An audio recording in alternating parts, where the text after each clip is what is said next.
Good afternoon and welcome to Ethical Properties Exchanges programme. Today we're joined by Nick Tew.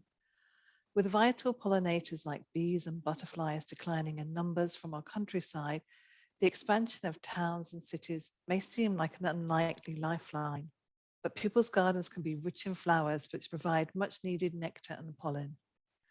Nick's research has shown what an important impact our own outdoor spaces can make, and he's here to explain a little more about how we can all help. As always, if you've got any questions, please drop them into the chat and we'll read out as many as we can later on. So welcome, Nick. Hey, thanks for having me. Are we ready to start then, or did you want to wait a couple more minutes? We started. Started, brilliant. Oh yeah, I just meant sharing my screen. Well, yeah, it's really nice to be here. Let me just share my screen for everyone. So hopefully, is that all working fine? That looks good, thank you. Fantastic. Yeah, so thanks for inviting me along to talk to you today. So as mentioned, I've just finished my PhD actually at the University of Bristol, where I looked at plants and pollinators in urban environments. So particularly looking at things like people's gardens and the role that city plantings can have in pollinator conservation. Now I'm doing some work for the RHS, where I'm going to be continuing the research from my PhD, but looking particularly at things like their planting to pollinator guidance, which is kind of something I'll talk to you a little bit about today, about how you can help support pollinators in your gardens. So just to do the outline then, I'll start off briefly by talking about what pollinators are and why they matter. I appreciate for many of you, this is probably something you're already aware of. I'll then go on to talk about the diversity of pollinators, so which animals are responsible for pollinating. You might be surprised to learn it's not just bees, for example. I'll talk about pollinator declines, some of the reasons that pollinators are struggling in the countryside particularly, and then go on to talk about the city environment and what makes gardens so good. And then finally, I'll talk about what you can do to help in your own gardens or your own green spaces. And throughout, I'll try and share a few polls to get a bit of an idea on what you guys know in terms of the audience, and perhaps there might be some situations where there's something you thought you knew, but maybe it wasn't correct, and we'll kind of get an idea of that kind of thing. So apologies for the slightly childish cartoon, but just for anyone who doesn't know, what a pollinator is it's an animal like a bee, for example, that visits a flower, usually to feed on nectar or pollen. In the process, it picks up some grains of pollen on its body. That might be deliberate in the form of collecting pollen to take back to its nest. It might be kind of incidental in terms of just accidentally getting covered in pollen. And then when it goes and takes that pollen to another flower to consume the resources in that flower, some of the pollen might drop off onto the stigma of that flower and then bring about fertilization. So this is the way in which plants, which obviously can't move from one place to the next, can bring about sexual reproduction, produce seeds, produce fruit, and reproduce. And lots of plants can reproduce without pollination. There's forms of asexual reproduction in plants, but sexual reproduction is obviously very important for kind of exchange of genetic material and therefore making plants resilient to climate change, to diseases, and many of the problems we're facing. So I'll just try now and launch the first poll, which is going to be about food production from pollination. Let's see if this works. Cool, so hopefully this is working. I'll know when some people have replied to it. Oh, there we go. So the question is, what proportion of global food production depends directly on pollination by animals? And this is getting at how important pollinators really are to people. So I'll leave that a tiny bit longer just to let the rest of you reply.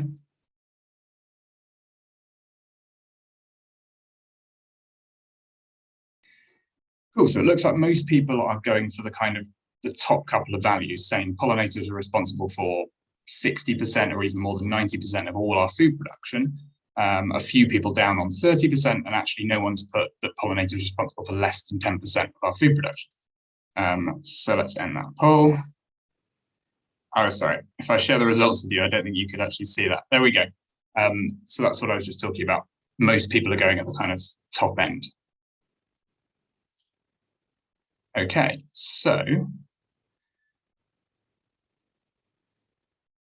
pollinators are responsible for bringing about fertilization in 88% of flowering plants, which is about 76% of our leading food crops.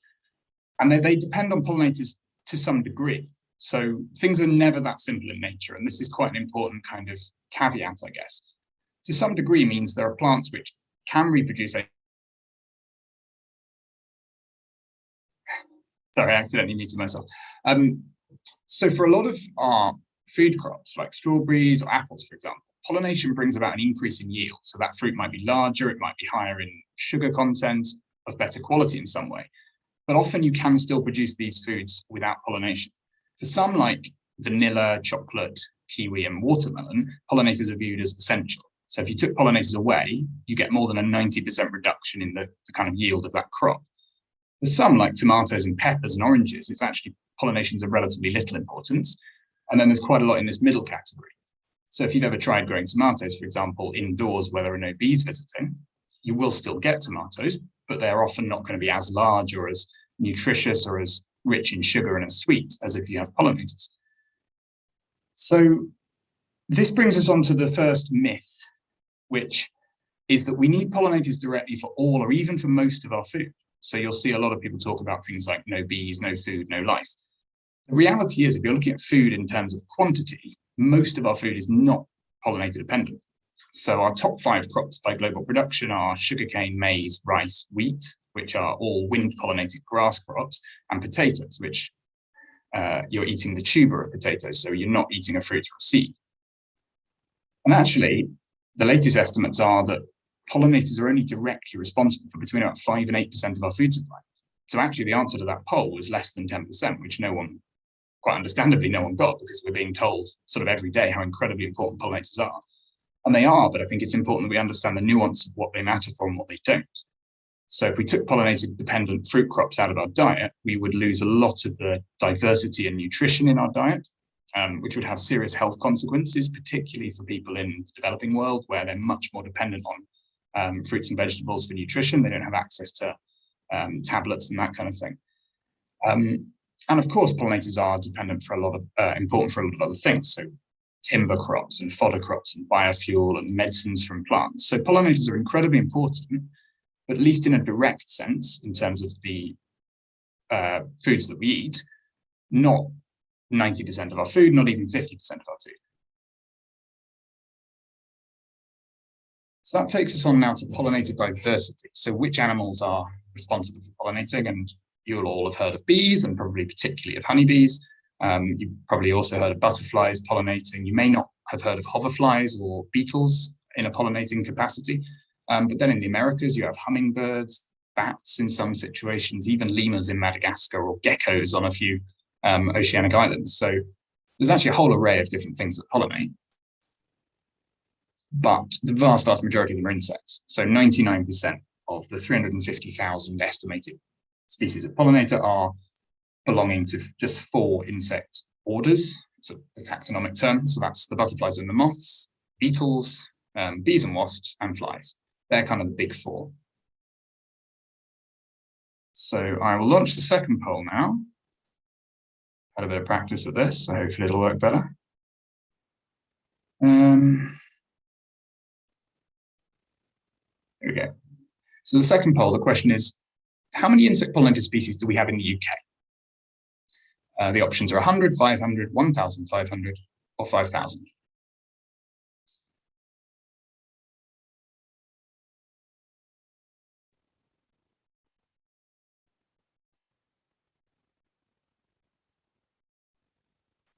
I can see we've had about 2/3 of people replied. A couple more seconds. Okay, so pretty much everyone's replied. Nice, so let's end that and share the results. So as you can see, most people are in those middle 2, either 500 or 1,500, few people at 100 and 5,000. And that's a pretty good guess.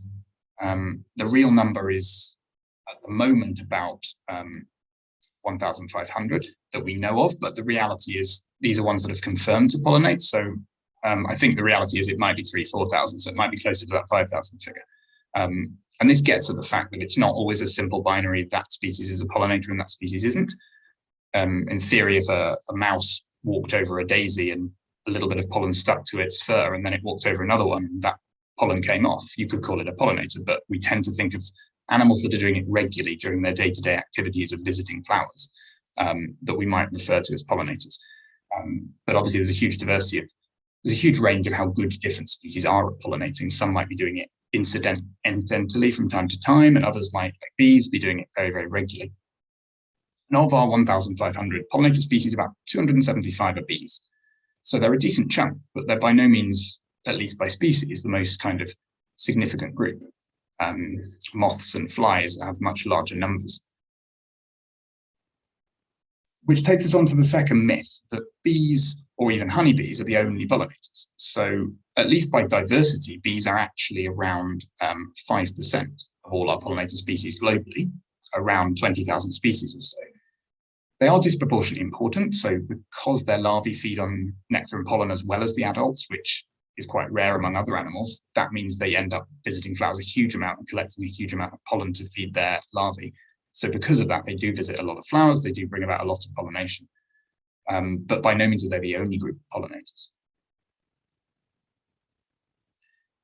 So why are pollinators declining then? As with most biodiversity, there's some of the same kind of factors you will have seen before, things like a loss of food from habitat loss, spread of parasites and diseases, the use of agrochemicals like pesticides, and climate change. And the figure on the right here, all the details aren't important, but it just shows the ways in which different kind of drivers of decline can interact. So, for example, if you're foraging in an environment with very little food, and that food is generally just one or two species, you have quite a poor diet. And that's what a lot of pollinators face. And if you have a poor diet, imagine a university student feeding on pot noodles the whole time, you're probably more likely to get infected by something.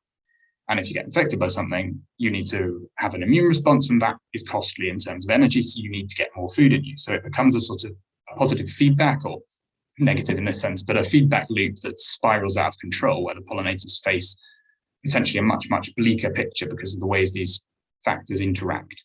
Similarly, if climate change is causing certain habitats to become climatically unfavorable, so it's too hot to live here anymore, you have to spread to a new habitat. But if a lot of the habitat has been fragmented and destroyed, then you may not have the ability to kind of hop over from that area of grassland to this area of grassland that you might live in. So climate change on its own might innately just lead to changes in distribution and not necessarily a lot of declines.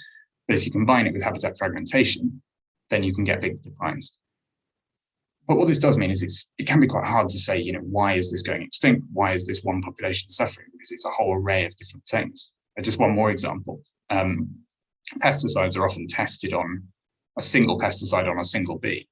The reality is when you spray them on a field, they're mixed in with lots of other chemicals to help bind better to plants, fungicides, all sorts of things together. And often you find the toxicity of these pesticides can go up by 100 times when they're mixed in with another chemical. And it can be something as simple as a binding agent that helps it stick to a plant is also something that helps it stick to the insect. So a lot of these tests that say this pesticide is safe, they don't mean anything in the real world. They're just a lab study that doesn't necessarily capture all the complexity. So this is one of the issues why saying, what are the major factors for bees going extinct? What are the main reasons here is actually quite complicated. And it makes it particularly complicated to, for example, decide exactly which pesticides might be better than others and that kind of thing. But the biggest one generally is the loss of habitat and the loss of food that brings about. So for pollinators, particularly the adults, a loss of food is in the form of a loss of flowers because they feed on nectar and pollen. Obviously, the larvae, like caterpillars, might need other food plants and things and other resources. But in the UK, for example, it's really down to intensive agriculture. So 70% of our land roughly is used for food production.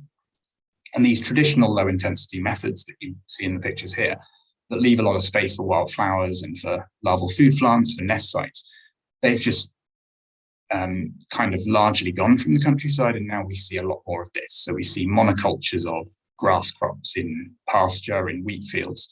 And if you're a pollinator foraging in that ryegrass pasture in Gloucestershire, there probably isn't a single flower for 300 meters. It's that simple. And likewise in that wheat field. So the reductions in the food supply, both in terms of the quantity of food, also the diversity of food, and also the way in which that food is so hard to reach, and you have to burn a lot of energy getting there, has led to massive declines in pollinators. And sadly, in the UK, even a lot of our areas that you might think are protected for nature, like our national parks, are actually, frankly, not that much better. So the Brecon Beacons National Park, for example, is very heavily grazed by sheep, so that you have a small number of grass species and very little else across most of it. And in a sense, that is no better for a foraging pollinator that needs flowers to survive than intensively managed farmland in Gloucestershire or Wiltshire. So the picture in our countryside is particularly bleak for pollinators. There are also, of course, some little patches of hope here and there, but across much of our countryside, the picture is quite bleak. And pollinator declines are certainly still happening, but it's important to note that a lot of the biggest declines have already happened. So when we had these major shifts towards more intensive farming practices, particularly sort of after the Second World War, we don't necessarily have a lot of the data in the 40s and 50s to show what happened to pollinator populations. So you'll see graphs like this, which are showing a decline, but not a enormously steep decline in hoverflies and bees from 1980 to 2016. And these declines are still happening, although in some areas there are some increases as people restore certain habitats. But the fact is the pollinator populations we have now, whether or not they are still declining in different areas, they are massively lower than they once were, because these declines probably have been happening, ever since kind of people came to the UK, but certainly they've been happening particularly around intensive agriculture in the last sort of 80 years or so. But again, not everything's that simple. So some species are doing very well. And we've even got new arrivals in the UK, like the tree bumblebee. So in 2001, we got the ivy bee and the tree bumblebee from Europe. And with climate change and the fact that the UK is quite a cold country for Europe and insects like it quite warm, we are going to get more and more new species arriving. So the overall population sizes of pollinators in terms of abundance are much, much lower than they were. People talk about the effect of when you drive through the countryside, you don't have all the splats of insects on your windscreen anymore. And I think there's increasing evidence that insects have declined massively in abundance in the UK. But we will see different species coming, so there will be some success stories as well as probably some more extinctions. So given the countryside is so poor, it's kind of a nice glimmer of hope that gardens can actually be really good. And I'll talk about 5 reasons why gardens are so good, or why gardens can be so good, in terms of their area and arrangement, the nectar and pollen production of them, the diversity of flowering plants, the timing of their food production, and then the nest sites and microhabitats they contain. So urban areas, gardens actually cover quite a large proportion of the country. So 30% of our towns and cities is generally an urban area, and you can see as a garden, and you can see on the picture on the right here, all the areas in yellow are residential gardens. This is in the city of Bristol where my PhD was based. So apart from that really dense urban core in the middle, gardens are pretty much everywhere to be seen. They're all these tiny little habitat patches, but being flying insect pollinators obviously have the ability to kind of access them, even if there are barriers like fences. So they're spread out across the whole city, covering about 30% of the total area. In England, they cover 450,000 hectares, so it's about 3.5%. I think it's about an area the size of Norfolk. And that's more land than all our broadleaf woodlands, and it's 5 times the area of our protected national nature reserves. So gardens do cover a huge area.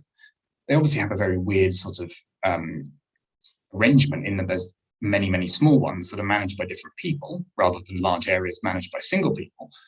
But for mobile insects, as I say, that isn't necessarily a problem because they link up. And the spatial arrangement can be quite a good thing. This is just showing an area of arable farmland and an area of a town or city. I think it might be Bath, but I can't remember, in the southwest UK. And it's showing the same scale, but you can see how radically different the landscape is divided up. So you have massive fields, potentially some hundreds of meters long in the farmland. And then in the town, you have loads and loads of tiny, tiny patches of gardens and parks and green spaces. And if you're a pollinator in that farmed area, you may have to fly some hundreds of meters to find your nearest food supply. Whereas in a town, you're sort of guaranteed there will be gardens close to you, and probably quite a few, like potentially some hundreds of gardens or even thousands of gardens within your radius that you can fly to. So bumblebees can comfortably cover 750 meters or so when they're foraging. Solitary bees might do more like 100 meters, but in an urban area, that still gives you access to a lot of different gardens. Nectar and pollen then. So gardens produce a lot of nectar and pollen for pollinating insects, and that's their food supply. So nectar is the energy source. It's basically a sugar solution with a few other bits and bobs in it.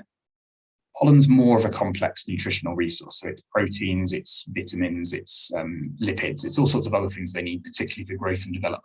So bee larvae need protein to grow into adults. But then generally as adults, pollinators they just need to keep going. They need to keep flying with that sugary energy.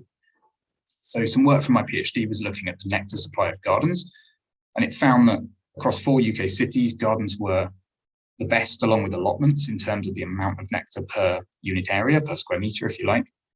But when you scale it up to the whole city, you find that gardens are like producing about 85% of all the nectar sugar. And that's because they cover about 30% of the area, whereas allotments only cover around about 1% of the area of most cities.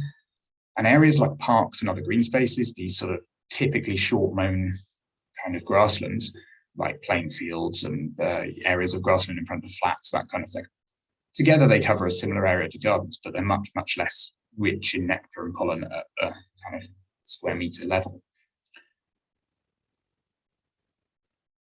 Then there's the diversity of flowers. So I sampled 59 Bristol gardens back in 2019, and I visited them each month through the year.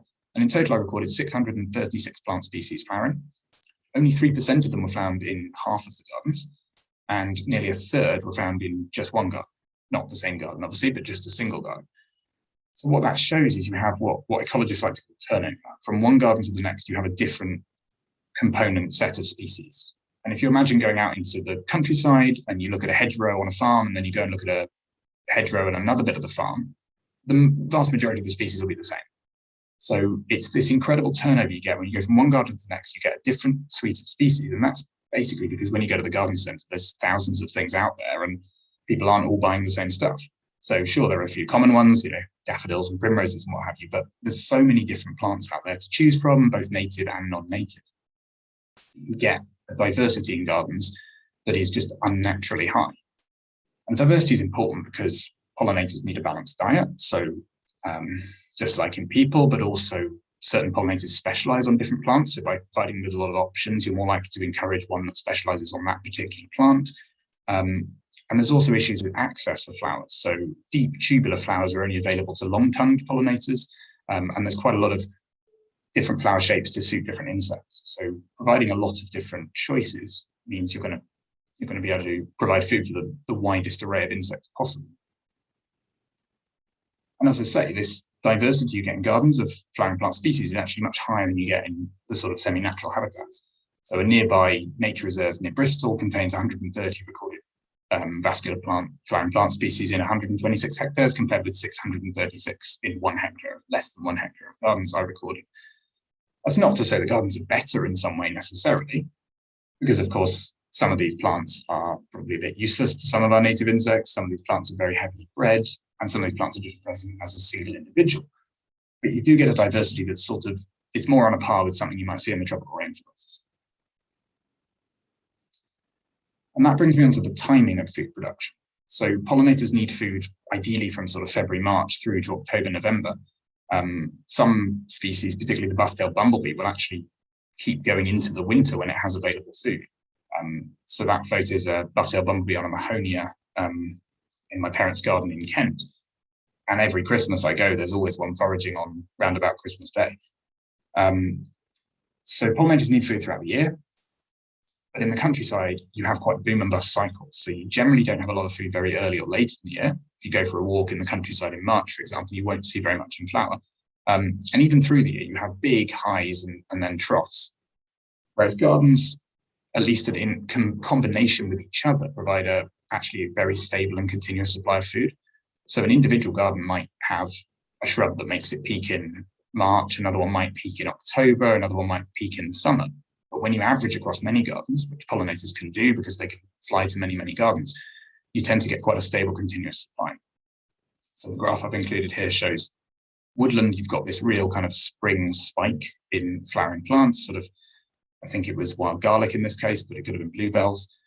Hedgerows are a bit up and down, pastures and field margins are a bit of a kind of summer peak in their nectar production, whereas gardens are actually quite smooth and continuous through the year, around about double in July what they are in March, but in woodland it's much more than double in that case. It's pretty much nothing available very early or very late. So that's another really important factor why gardens are such a good habitat. And then nest sites. So bees need places to nest. Gardens have a whole load of kind of novel, weird places that bees find that they like to nest, like compost heaps, bird boxes that the tree bumblebee will nest in. The osmia, the mason bee, will nest in kind of bee hotels, in bamboo shoots or in walls. And then you have other habitat features like ponds that can be good for some other pollinating species larvae. So hoverfly larvae, some of them will live in ponds. So gardens contain a whole diversity of other potential microhabitats, at least depending on how they're managed.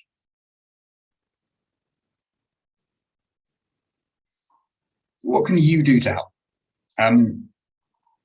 This is kind of 6. Some of them are quite simple, but 6 sort of ideas of how you can help in your garden or in your kind of green space. So maximizing the number of flowers in the space you have, that's a pretty obvious one. Planting a diversity of pollinator-friendly species, and I'll talk in a second about what I mean by pollinator-friendly. Aiming for flowering all year round, so the middle of winter is only really suiting the buff-tailed bumblebee, but at the very least providing sort of early spring through to autumn flowering. Mowing the lawn, potentially just that little bit less, or even scrapping it altogether if you're willing to make a change that radical. Avoiding toxic chemicals like pesticides, fungicides, and herbicides, and then creating microhabitat diversity for nesting bees and their larvae. So I'll just launch the third poll now.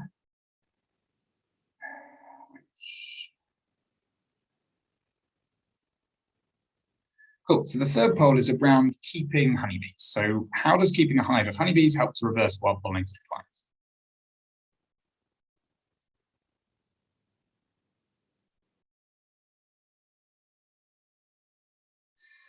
Oh, we're starting to get some responses now.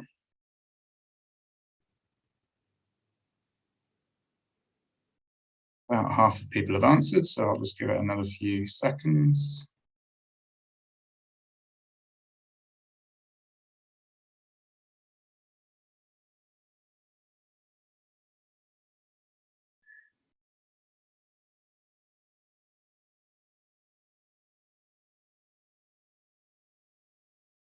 All right, it's nearly everyone. Anyone else want to vote at the last minute? All right. So as you can see, we've a bit of a split between both of the above reasons, which is boosting local bee populations and increasing wildflowers, and it doesn't, i.e. keeping a honeybee hive doesn't help pollinators. Wild pollinators, I should say. Okay, so this takes us on to the next myth, which is getting a beehive will stop wild pollinators from declining. So it's a particular popular thing at the moment that you'll see a lot of organizations will be having beehives on their roofs and that kind of thing. And this is quite an important sort of, but relatively nuanced debate here. Keeping a beehive will not help stop wild pollinators from declining in the sense that keeping chickens doesn't save birds. So the Western honeybee is a domesticated species, what you might refer to as livestock. It does have a more important role than most of the livestock we think of because it can go out from its hive and pollinate plants around it. That can be particularly important for crop plants where we might have lost the native pollinators, or we might be planting a huge swathe of oilseed rape that couldn't possibly be pollinated because there's just too many flowers unless you bring in honeybees. So honeybees have an important role to play in pollination in some contexts. But as a species, they are incredibly numerous. They're kept generally. There's a few sort of wild populations in the UK, but generally they are sort of a domesticated species. So getting a beehive isn't going to help wild pollinators from declining. But at the same time, obviously, a lot of beekeepers are very keen on natural history. They might, in getting their beehive, they might deliberately plant a large area of wildflower meadow or something to kind of compensate for that beehive and give them food. So whether or not beekeeping is beneficial, neutral, or even counterproductive, because of course, the more honeybees you increase into an area, the less food there is for the wild native bees.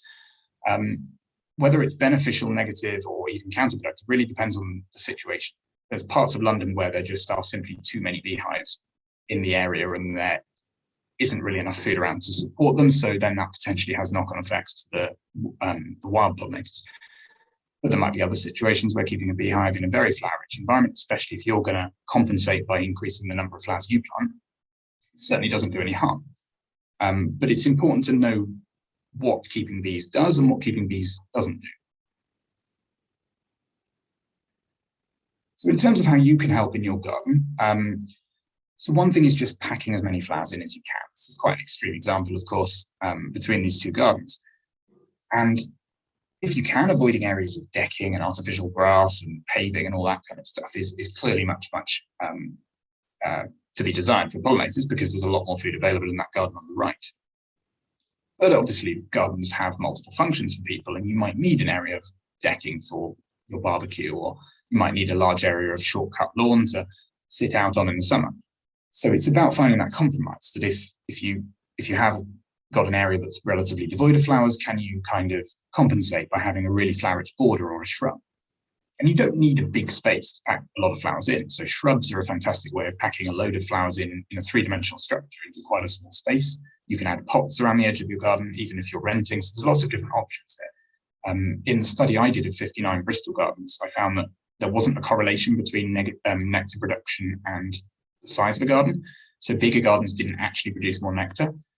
And the reality was, in my sample of the 59 gardens, there was just so much variation. There were some really nectar poor big gardens and some very nectar rich small gardens. So it showed that having a small garden, if you manage it well, it can be incredibly rich in nectar. But similarly, if a large proportion of your garden is already taken up for paving or something, you can definitely compensate with the areas that you can afford to manage for pollinators. Planting a diversity of pollinator-friendly species. So I've spoken about the importance of diversity for suiting a load of different species of pollinator. Choosing pollinator-friendly species, one option for that is the RHS have some plants for pollinator lists online, and you'll see their labels in garden centres. In general, if you can avoid over-modified double petal cultivars of flowers, so things that look very, very bred into all sorts of weird and wacky shapes, either because they don't produce any food for pollinators, because the modifications like the extra petals you see in that rose have actually replaced the nectaries and the stamens that were producing pollen, or because the access to those flowers is just so difficult. So a bee just can't possibly get through that tangle of petals to find the food at the bottom, and ends up wasting a lot of time and energy in the process. So if you can, picking the sort of the open roses, the open dahlias, camellias, and those kind of plants rather than the double petal ones. In general, fruits, herbs, and sort of traditional cottage garden plants, so things like oregano, sage, lavender, rosemary, blackcurrant, apples, cherries, these are all sort of fantastic species for pollinators. So pollinator-friendly plants definitely don't have to be things with big, showy flowers. They can be things like rosemary, where you have quite small blue flowers tucked away that are really jam-packed with nectar. So let us launch the fourth and penultimate poll now. It's going to be about native versus non-native plants. Okay, so the question is, do UK pollinators prefer to feed from native or non-native flowers?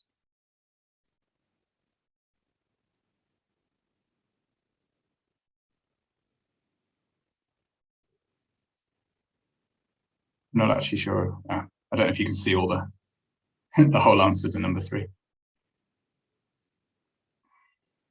Okay. I think I can stop this one reasonably early because it's, we've got quite a clear result, which is, the answer I was looking for, basically. So it depends on the species with no real clear evidence for an overall difference. I mean, I think the way I phrased it and gave that added detail to the third question maybe made it a bit obvious.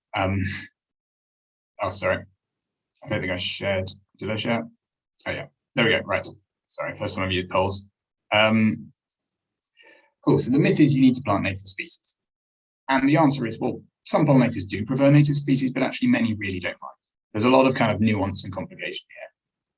And so the first thing to mention is, in the UK, we don't really have any endemic pollinators. That is to say, our bees and our flies and our hoverflies and our butterflies, etc., are also found in France and Italy and Germany and other places in Europe. We have the same species present in both environments. So if you take a lavender, for example, and you find that it's being visited by a bumblebee in the UK, chances are that same bumblebee probably visits that same lavender in Italy or France, where it might be native.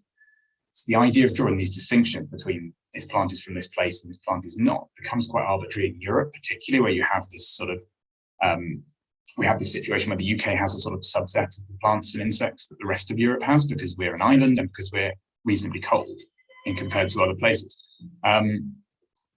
So there are some specialists that do specialize on particular native plants, but on the whole, European plants particularly, but also some exotic plants can be just as good, and in some cases even better for pollinators. So there isn't a clear, easy answer to that question.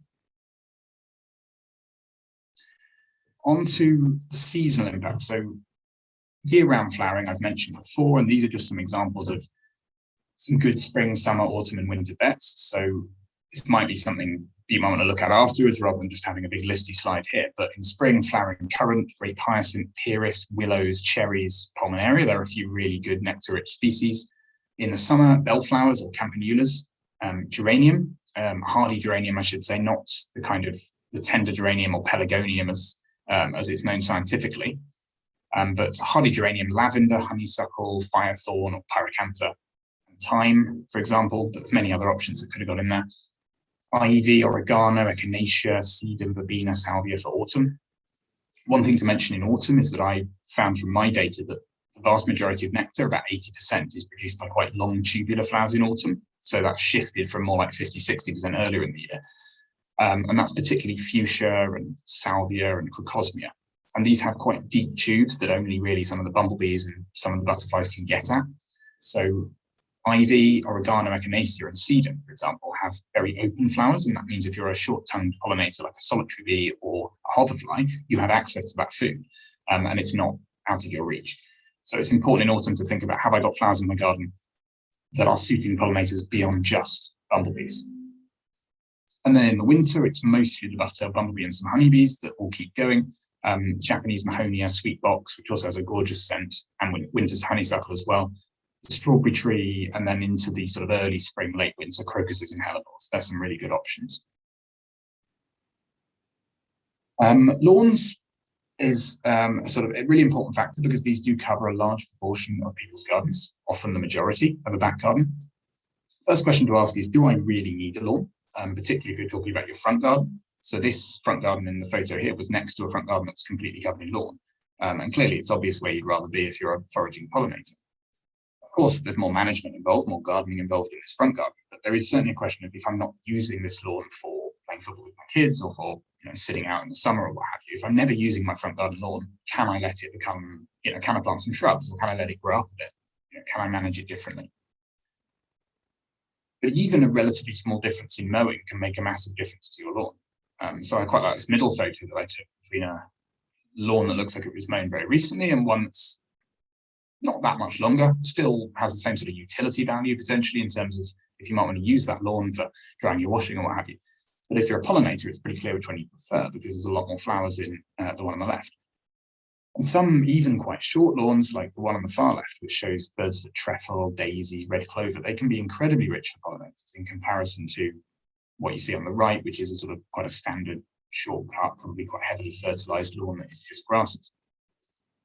So if you've got solitary bees nesting on your lawn, because they do use small holes in the soil to nest, then you might want to make sure you keep your lawn short for that purpose, because short lawns do have that benefit.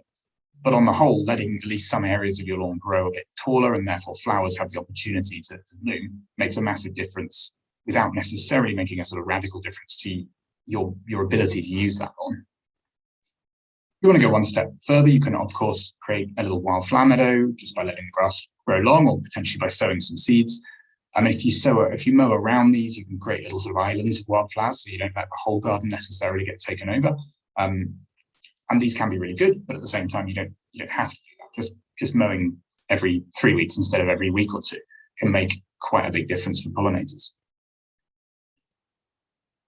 I mentioned pesticides earlier. If at all possible, cutting down on pesticides and herbicides as much as you possibly can, or potentially going fully organic is a really good thing. So often if you have an infestation of aphids or something and you just leave it that little bit longer and you wait, ladybirds, parasitic wasps, all sorts of natural predators that sort of the garden ecosystem has will move in and get to work. But you do have to show that little bit of patience. And sometimes maybe you have to accept, your plant is getting eaten a bit, and that's a natural phenomenon. The things that are eating it are potentially going to be important pollinators themselves, if they're caterpillars. Do you need a perfect green lawn? Do you need sort of spotless roses, or can you accept potentially making that compromise on the sort of the elegance of your plants because of the benefit it has for insects? So if you claim to really garden well for pollinators, for example, but at the same time you spray caterpillars, if you see them eating your plants, then there's a little bit of sort of hypocrisy in that statement potentially. So this is always, it can be a tricky sell, but I think it's about cutting down as much as you possibly can, and ideally, if you can go fully organic, that would be fantastic. And then getting onto the idea of the perfect lawn, actually a lot of weeds that are sort of much maligned can be really good for pollinators. I mean, I talked about that earlier, but dandelions are just one I want to mention here because they're an absolute lifeline for many of our bees this time of year. So in kind of April, May, dandelions provide huge amounts of nectar and pollen. I personally think a lawn completely full of dandelions looks much more beautiful, but I'm aware that not everyone has that viewpoint. So I'll just do the final poll here, which is around the lifestyle of our native bees. So the question is, most of the UK's bee species live in colonies. True or false?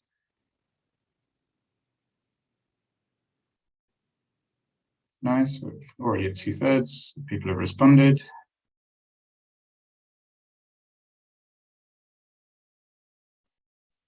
Couple more seconds.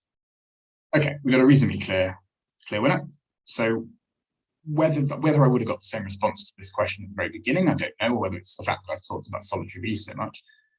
Most people are saying no, that's false, and it is false because we have about 275 bee species in this country. We've got 25 bumblebee species and 1 honeybee, and they're the ones that live in colonies. Everything else is what's known as a solitary bee. So you might see them all nesting in big sort of groups together in the soil, but at an individual level, they raise their own offspring. They have their own hole in the ground or hole in a wall that they use. They stock it with pollen, they put an egg in it, and then that becomes their offspring for the next year.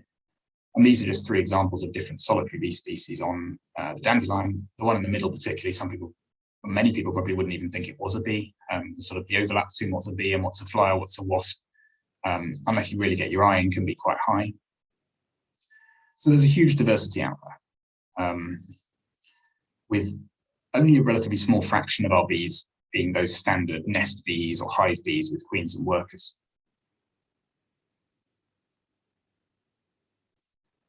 So just the final point then, another way to help is about this microhabitat diversity to your garden. So as either larvae or adults, some pollinators need places to nest and shelter, such as hedges, tree holes, bare soil, and in walls. They might need food plants for their larvae, so thinking about caterpillars here particularly. They might need weeds or sort of native trees and shrubs. So the bias towards native plants seems to be more important for the food plants of larvae. So there's more of a preference for caterpillars to eat native plants than there is for pollinators to visit native flowers. This is another reason why ensuring you have a decent proportion of natives in your garden or let your weeds flourish is important. Aphids and honeydew, so hoverfly larvae will actually, some of them will eat aphids. Other hoverfly larvae will live as what's known as, not very flatteringly, rat-tailed maggots in ponds, but they're very important pollinators when they emerge.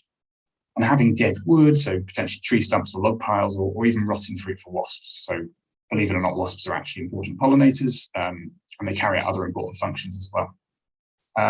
So just getting right to the end here, just a couple of pictures showing if you can have diversity of microhabitats in your garden, ponds and walls and bare earth and long grass, they can support a whole load of different species, and you're not just supporting those that need the flowers, but you're supporting those that need the other environments. So that takes us to the end. I just want to thank my PhD supervisors, so Jane at Bristol, Kath at Northumbria, Ian at Cardiff, and Steph based at the RHS, field assistant Joe, who helped me with all the nectar measurements, and then all the Bristol homeowners and the Botanic Gardens who helped me with the sampling. And I was funded through the RHS and the Natural Environment Research Council. And thanks everyone for listening. Nick, thank you so much. That was so interesting. We've got some questions that have come in already. I think we've got about 10, 15 minutes to go through these. So hopefully we'll get through as many as we possibly can. And the first is from Sarah. She's asked, has there been much research on night flower species for nighttime pollinators? The short answer is not as much as there should have been. So in the last few years, there's been a real kind of increasing push towards recognizing moths. Moths are particularly important pollinators, and in the past, people focused a lot on bees, but moths may well be, well, for many species, much more important pollinators for some plants. Obviously, there's logistical problems here. You can't send someone out to observe what's visiting flowers in quite the same way. It's not as easy, and that's why they've been neglected. Some of the new methods that people are using, so there's what's known as pollen metabarcoding. So they take the pollen that's on the body of the insect and they basically chuck it into a sequencing machine, and that spits out the names of the plants they've been visiting. So that's telling us quite how many species moths are actually visiting. So making sure in your garden there are, if you're aware of things that have a lovely nighttime scent, like honeysuckle or jasmine, for example, they can be fantastic for moths. But it's still an underappreciated factor here. Thank you, Nick. And thank you so much for sending that question in also. Another question we've had is, how can we encourage local councils to include plants that attract pollinators in public spaces such as parks? There's definitely there's an increased kind of awareness of this issue. I think we've got more councils getting involved in things like No Mow May, which are a good initiative, but it would be nice to see sort of No Mow June following it as well sometimes. Always quite depressing when you see things get mown to nothing on the 1st of June. So there's more of a push. I guess one thing is the willpower, and that's where of course there's petitions and there's social media campaigns, and there's lots of ways you can get in touch with your local council. But another thing is education. Like, you will often see things saying pollinator friendly area, but the plants they've used are not particularly pollinator friendly. So there can be that kind of, people are trying to do the right thing, but they don't necessarily have the resources. And hopefully through my job at the RHS, I'm going to help to kind of update the pollinator friendly planting lists and try and communicate more that that's a really good resource people can go to pick pollinator friendly species. But yeah, it's engaging with local councils to not mow or to not spray pesticides is always a tricky, controversial issue. But at the moment, we seem to have a lot of variation. Some councils are fantastic at it and others are quite behind. But I guess it's calling out bad practice when you see it. It's writing in and saying, is there a chance you can just leave that to grow long and maybe you can mow a strip around it, just to show people, we are taking care of it, but it's deliberate. So it's just, communicating as much as you can, I guess, with them. Thank you. The next question we've had is, are there any projects schools can get involved in? There definitely are some. I'm trying to think off the top of my head. So I know there's Plant Life do a really good one called Every Flower Counts, which is where basically you send, you monitor your lawn and you count the number of flowers in your lawn, and particularly that goes well with sort of No Mow May, when you're not mowing it and you're seeing how much it's flowering, and then you send that data in to so it's potentially something that could be used for either school children at their own homes or potentially at school if they've got areas of lawn. So this is Plant Life is the company, and they do that with the charity, and they do that in the spring. And then from that data, they give you like a nectar score for your garden. So they use some nectar measurements to basically say how good your lawn is and how it can improve.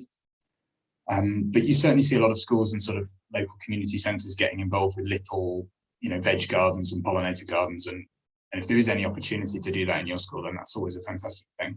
But it's not exactly which initiatives currently exist in children isn't something I'm super aware of right now. But I know it's growing anyway. On the opposite end, we've had one of our audience ask, saying that they work for a firm in central London and they have a roof garden, but are struggling to find a gardener. And they were just wondering if you know somebody, but I wonder, are there any lists that the group you work for, is there any lists they publish of people that can help with kind of putting plants in for pollinators? So a list of plants, or list of volunteers to garden. Yeah. Well, I know the RHS have a lot of, obviously they have a lot of staff, but they also have a lot of volunteers that help out with them. In terms of where you would find someone for central London, I'm not entirely sure, to be honest, off the top of my head. But it would definitely be sad if there was the will to make a roof garden, but not necessarily the practicality. Well, hopefully Joanna finds somebody, because that sounds such a Yeah, lovely anyone, I thing mean, I to guess if do. anyone else watching wants to reply to her on it, Yes. fantastic. And then we have another one. What percentage of pollinators can be considered as invasive? And what's the negative effect they have on the environment? I think invasive is a tricky term. We often have these quite binary distinctions of plants where you have a non-native plant that comes in and starts spreading and people call it invasive. But at least at the moment, a lot of our pollinators that have come over, so there are new species of pollinators entering the UK, like the tree bumblebee and the ivy bee, but no one tends to call them invasive. They tend to think they're doing a good function. They're not necessarily competing too much with the native pollinators. So I don't really know of any pollinating species in the UK that you would sort of say this is definitely invasive. I think it depends more on different people's perspectives, but the reality is with climate change, we are going to get a lot of new insects coming over from the continent, and we're sort of going to have to accept that. Obviously, when it's things like Asian hornets, for example, which I'm sure if you visit flowers and pollinate, then that would be one where people would probably regard as invasive. But thinking of a bee or a hoverfly, something that has that same impact, I guess there'll be caterpillars and things that damage people's plants, but it sort of becomes looking at things in a more overall sense. We can probably accept this negative impact because these things do have positive impacts as well. So I don't really know that I would class many of our pollinators as invasive. And then we have another question. Are there any plants that bees like that are also fine for hay fever sufferers? So in general, I'm not a hay fever sufferer myself, but in general, I think the biggest problem species for hay fever sufferers are the mass producing trees or grass where they produce vast amounts of pollen, which generally is because they're wind pollinated species. So they broadcast their pollen widely into the air because they know only 1% or less is actually going to go anywhere near what they want it to go. So they're massively overproducing pollen compared to the insect pollinated species, which generally, because the insect goes directly from flower to flower, they're much less wasteful with their pollen. So I don't think there should be too much overlap between the species that are good for pollinators and the species that are bad for hay fever sufferers. There will be some like willows, for example, where they have lots of flowers. They're good for pollinators, but they also do some wind pollination as well. So there's a mixed ground. I guess, yeah, pretty much all the plants I talked about there, I should not imagine they producing a lot of, because also insect pollination, pollinated species, they have very large, heavy pollen grains because they stick to the body of animals, so they don't travel through the air in the same way. So avoid long grasses and big wind pollinated trees, but otherwise, whether you're planting lavenders and rosemaries and whatever, they're all fantastic and there shouldn't be any problems with hay fever, at least in my non-medical opinion. Thank you. And then we have a question asking for recommendations of plants to put in pots on a balcony. So Pyrrhus is a really nice one that people have. The flowers has lovely foliage and has small white flowers in March and April, which is absolutely loved by queen bumblebees. And they can be sort of small shrubs that can go on balconies. If it's smaller plants, you're going for if it's annuals, there's a lot of good annuals like cosmos and nasturtiums and cornflowers, and a lot of those can be fantastic, the more wildflower type annuals. Otherwise, I mean, herbs are fantastic because, of course, you can use them in your cooking as well. So thyme, rosemary, oregano, chives. There's a lot of good options out there. But a lot of the standard bedding plants you might buy, like the petunias, perhaps I should have touched on the sort of the species we should be avoiding. But some of the, as I mentioned, over-cultivated kind of petunias and busy lizzies, and some of those plants are really not very good for pollinators. Thank you so much. And then we've got a question about companion plants. Somebody said, I've heard of planting flowers near vegetables such as potatoes and also fruits such as tomatoes. Does this work in pollinating, increasing the pollinating? And if so, can you recommend any plants? I mean, in terms of the actual data, I've seen contrasting results. There are situations in which if you have a super attractive pollinator-friendly plant next to a fruit or vegetable, on the one hand, it could draw the pollinators away from the fruit or vegetable because they just want to visit it, and therefore you might reduce the number of visits to your plant you want pollinating. But on the other hand, it might draw pollinators in from a big area. That means they then do go across. So I don't think, as far as I'm aware, there's extremely strong evidence for either direction at the moment. I think in general, if it's an allotment or a garden, having plenty of pollinator-friendly species in your garden overall will attract plenty of pollinators in, and from there they can move on to the vegetables and fruits. Whether or not putting a plant directly next to another one is actually positive, negative, or neutral, I don't really know. So I think I have seen, I've read a whole load of papers on this, and they all come up with different findings because it all depends on which species you're talking about, and what were the weather conditions and what country is in. There's just so many different factors that make it really hard to predict these things. But certainly encouraging pollinators into your garden should, in a broad sense, increase the pollination or your allotment of the fruits and vegetables. And then there's a question we've got more about the countryside, and saying, are the rewilding projects that we hear so much about, are they having a positive impact already, or is it too soon to tell? I think one of the good things about pollinators is, in many respects, it's quite easy to know what's going to be good for them, at least if you are replacing something that is terrible. So if we think about something like the Knepp estate in Sussex, you have huge increases in scrub. So hawthorn and blackthorn will be in flower. You've got less grazed grassland, which means you've got more knapweeds, more wildflowers. I think it's too early to tell. Well, it will be too early to make population level. Well, Knepp's actually been going for 17 years with that. I don't know what the data says from Knepp, but I would imagine if they have done before and after surveys on pollinators, it will be higher, because if you put a whole load of flowers where there weren't them before, it will make a massive difference. So I think rewilding projects, whilst not being directly aimed at pollinators, just generally increase the number of flowers, and they increase that kind of scruffiness and that untidiness, the amount of dead wood, the amount of ponds, all those sorts of things that pollinators thrive on. So rewilding is going to be a hugely important thing for pollinators. And in a broader sense, other restoration schemes that may not meet the precise criteria of rewilding. It's a term defined differently by many different people, but they should have a massive impact, hopefully. And then we've got another question. I think this is somebody after advice again. They want to replace their fences in their garden with hedging. Are there any plants such as shrubs that are better to do this with and to attract pollinators? There are some really good hedges for pollinators if you let them flower. That's one important thing. So often people will just cut them at the wrong time of year, just before they're about to go into bud, or just cut them too short to flower. I've seen a lot of pollinators using privet hedges if you let them flower. Cherry laurel, I've seen a lot of pollinators using that. The native hedging material, so a more traditional native hedge will be mostly blackthorn and hawthorn, which are both really good kind of spring sources of food. But then making sure you might have some ivy, dog roses, spindle and dogwood if you've got quite a traditional managed hedge. That would be fantastic for pollinators. But even I've seen hedges recently of flowering currant and berberis, which is looking really good in the spring. So if you pick a pollinator-friendly plant, and obviously you can use the kind of the RHS list to help with that for your hedge, ideally have a few different species in there if you can, because it provides that diversity and that not just food at one time of year, but at multiple times. And then the key thing obviously is just not cutting it just before it's about to flower, or not cutting it kind of too short. And then, there's some really good species. But if it's a difference between a privet hedge and a Leylandia or what have you, then you can make a massive difference by picking the flowering pollinator-friendly one rather than the conifer. So hedges are another really important way we can help. Thank you, Nick, and thank you for a Thanks. really interesting hour. I think everybody's learned so much, and we've got so many people in the chat saying thank you as well. So it's been lovely to have you on our exchanges program, and I hope everybody's found it very interesting. So from Thanks very much.